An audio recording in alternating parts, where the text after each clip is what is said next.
नमस्कार। आज हम पृथ्वी की एक इनक्रेडिबल कहानी को समझने वाले हैं।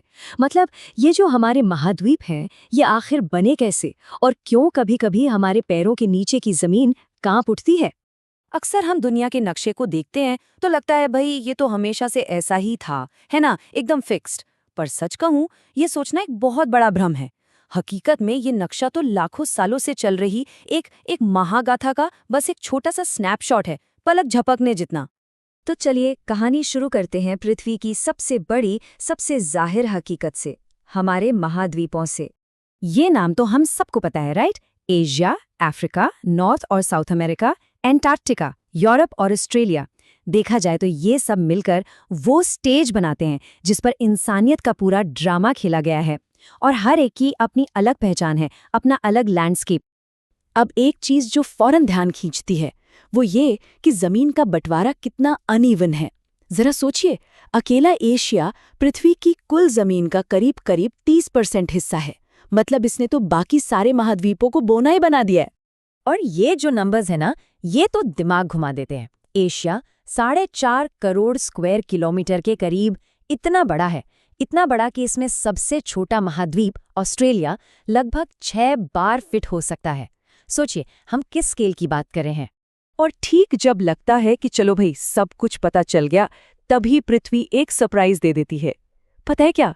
7 महाद्वीपों के अलावा एक खोया हुआ 8वां महाद्वीप भी है। नाम है ज़ीलैंडिया और इसका 94% हिस्सा समंदर के नीचे छिपा है। ये बात याद दिलाती है कि अरे, खोजने के लिए तो अभी भी कितनी दुनिया बाकी है। अच्छा, अब इन बड़े बड़े लैंड मैसेस से हटकर चलिए उन अनगिनत जमीन के टुकड़ों पर नजर डालते हैं जो महासागरों में बिखरे पड़े हैं। आप सोचिए, गैलापागोस आइलैंड्स की वो अनोखी वाइल्ड लाइफ, या फिर पॉलिनेशिया के हजारों द्वीपों की वो रिच कल्चरल स्टोरीज। ये सिर्फ जमीन के टुकड़े नहीं है, ये तो अपने आप में पूरी पूरी दुनियाएं हैं। जब भी कोई द्वीप या आइलैंड कहता है तो मन में छोटी मोटी जमीन की तस्वीर आती है ना? लेकिन दुनिया का सबसे बड़ा द्वीप इस सोच को पूरी तरह से बदल देता है। उसका एरिया 20 लाख स्क्वायर किलोमीटर से भी ज्यादा है। जी हाँ, ये है ग्रीनलैंड। इतना बड़ा कि मेक्सिको जैसे देश भी इसके सामने छोटे पड़ जाएं।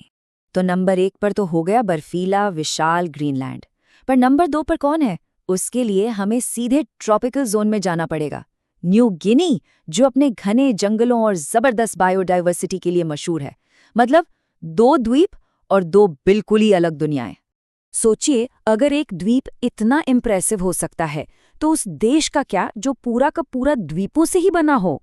इंडोनेशिया सिर्फ एक देश नहीं, ये एक बहुत बड़ा आर्किपेलागो है और बना है 17,500 से भी ज्यादा द्वीपों से। जी हाँ, इससे वाकई पता चलता है कि हमारा प्लैनेट इन बिखरे हुए जमीनी टुकड़ों से कितना भरा हुआ है।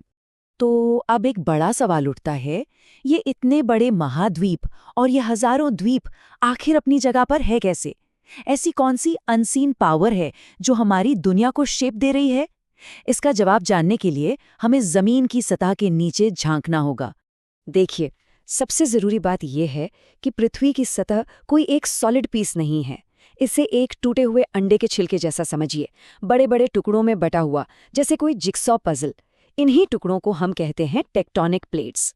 और मजे की बात यह है कि ये अपनी जगह पर रुके हुए नहीं हैं। ये नीचे पिघले हुए मैंटल पर लगातार स्लोली खिसक रहे हैं और अपने साथ महाद्वीपों को भी खिसका रहे हैं। मतलब दुनिया का नक्शा बहुत बहुत धीमी गति से बदल रहा है। तो जब ये प्लेट्स आपस में टकराती हैं या एक दूसरे से रगड़ खाती हैं तो जमीन कांपती है। इसी को हम भूकंप कहते हैं। लेकिन आपने एक शब्द जरूर सुना होगा, एपीसेंटर या अधिकेंद्र। इसका असल में मतलब क्या होता है? बहुत सिंपल है। जमीन के बहुत नीचे जहां चट्टान असल में टूटती है या खिसकती है, उसे कहते हैं फोकस। और ठीक उसके ऊपर जमीन की सतह पर जो पॉइंट होता है, वही है एपीसेंटर। यही वो जगह है जहां भूकंप की सबसे ताकतवर वेव्स सबसे पहले पहुंचती हैं और सबसे ज्यादा तबाही भी वहीं होती है। लेकिन क्या होता है जब ये धीमी स्टेडी मूवमेंट अचानक से वायलेंट हो जाती है? इसके नतीजे बेहद खतरनाक हो सकते हैं।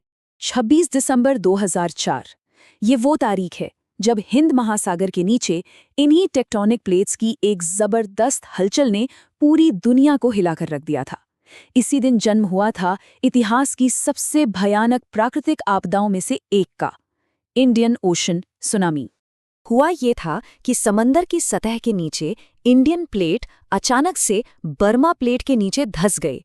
इस जबरदस्त झटके ने समंदर के पानी के एक बहुत बड़े हिस्से को अपनी जगह से हिला दिया और बस यहीं से शुरू हुई विनाशकारी सुनामी लहरों की वो सीरीज जो पूरे महासागर में फैल गई। इस एक जियोलॉजिकल इवेंट की जो इंसानी कीमत थी वो सोची भी नहीं जा सकती। जब लहरें आखिरकार शांत हुईं तो करीब करीब 2 लाख लोग अपनी जान गंवा चुके थे। ये एक बहुत डरावनी याद दिलाता है कि हमारे पैरों के नीचे कितनी जबरदस्त रॉ पावर छिपी हुई है। और ये सब हमें एक बहुत गहरे सवाल पर लाकर छोड़ देता है। ये जो दुनिया का नक्शा है जिसे हम सच मानकर चलते हैं, क्या वो वाकई परमानेंट है या फिर ये बस एक जियोलॉजिकल ड्रामा का एक सिंगल फ्रेम है, एक ऐसे प्लैनेट पर जो हमेशा जिंदा है, हमेशा हिल रहा है और हमेशा बदल रहा है।